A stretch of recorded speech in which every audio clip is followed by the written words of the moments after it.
Hi friends, complaint ബ്ലോഗിൻ്റെ പുതിയൊരു വീഡിയോയിലേക്ക് എല്ലാവർക്കും സ്വാഗതം.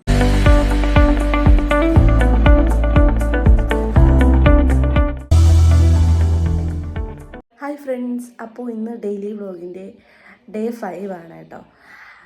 അപ്പോൾ ഇന്ന് എനിക്കിങ്ങനെ പ്രത്യേകിച്ച് പരിപാടികളൊന്നുമില്ല. ഇന്നങ്ങ് നമ്മൾ വൈകിട്ട് അങ്ങ് വീട്ടിൽ പോകും കേട്ടോ. തിരിച്ചിന്നങ്ങ് വീട്ടിൽ പോകും. പിന്നെ രാവിലെ കുറച്ച് തുണിയൊക്കെ കൊണ്ട് കഴിയുമ്പോൾ ഞാൻ ആ തുണിയൊക്കെ കഴുകാനായിട്ട് എടുത്ത് വെച്ചിരിക്കുകയാണ്. കൊണ്ടൊന്ന് ജസ്റ്റ് വാഷിംഗ് മെഷീനിലിടാൻ അത്രയേ ഉള്ളൂ. അപ്പോൾ പിന്നെ അതൊക്കെ ചെയ്തിട്ടാണ്. അങ്ങനെ എൻ്റെ തുണി മാത്രം കഴുകാനായിട്ട് ഞാൻ വന്നപ്പോഴത്തേക്ക് അവിടെ കുഞ്ഞാറ്റേരെയും മോൻകുട്ടൻ്റെയും എല്ലാവരെയും തുണിയുണ്ട്. പിന്നെ എല്ലാവരെയും കൂടെ തുണി ഞാൻ കഴുകാമെന്ന് വിചാരിച്ചു കേട്ടോ. ഹായ് ഫ്രണ്ട്സ്, ഞാൻ ഒരുങ്ങി റെഡിയായപ്പോൾ അച്ഛാന്ന് പറഞ്ഞ് നമുക്ക് ബാങ്കിൽ പോയിട്ട് വരാം, പിന്നെ കുറച്ച് സാധനങ്ങളൊക്കെ മേടിക്കാനുണ്ട്, അപ്പോൾ പോയിട്ട് വരാമെന്ന് പറഞ്ഞു. അങ്ങനെ ഞാൻ എന്താ റെഡിയായി ഞാൻ പോകാനായിട്ട് പോവാണ് കേട്ടോ. ഞാൻ അച്ഛാമ്മയും കൂടിയാണ് പോകുന്നത്. അങ്ങനെ നമ്മൾ ബാങ്കിൽ പോകാനായിട്ട് ഇറങ്ങിയപ്പോഴത്തേക്ക് അച്ഛമ്മ ഫസ്റ്റ് നമുക്ക് പോയി ബീഫ് മേടിക്കാം, പിന്നെ ചന്തയിലൊക്കെ കുറച്ച് കയറണം. അങ്ങനെ ചന്തയിലൊക്കെ കയറി എന്നിട്ട് നേരെ ബാങ്കിൽ പോയി പൈസ എടുക്കാനായിട്ട് നമ്മൾ ബാങ്കിൽ പോയി.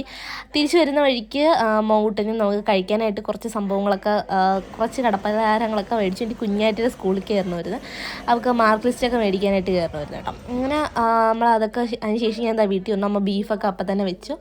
പിന്നെ വൈകിട്ടായപ്പോഴത്തേക്കും കുഞ്ഞാറ്റ വന്നു കേട്ടോ. കുഞ്ഞാറ്റ കൂട്ടുകാരിയും കൂടിയാണ് കേട്ടോ. അപ്പം കുഞ്ഞാറ്റയ്ക്ക് SPCയുടെ ഇതിന് കിട്ടിയായിരുന്നു. അപ്പോൾ അതിൻ്റെ സന്തോഷത്തിൽ കുഞ്ഞാറ്റ കയറി വരുന്നതാണ്. പിന്നെ രാത്രി ആയപ്പോൾ എനിക്ക് നല്ല തലവേദനയായിരുന്നു കേട്ടോ. പിന്നെ ഞാൻ അപ്പം തന്നെ കയറി കിടന്നുറങ്ങി. അപ്പോൾ ഇന്നത്തേക്ക് ഇത്രയേ ഉള്ളൂ. അപ്പോൾ വീഡിയോ ഇഷ്ടപ്പെട്ടാൽ എല്ലാവരും ലൈക്ക് ചെയ്യാനും സബ്സ്ക്രൈബ് ചെയ്യാനും മറക്കല്ലേ. അടുത്തോടെ കാണാം. ബൈ.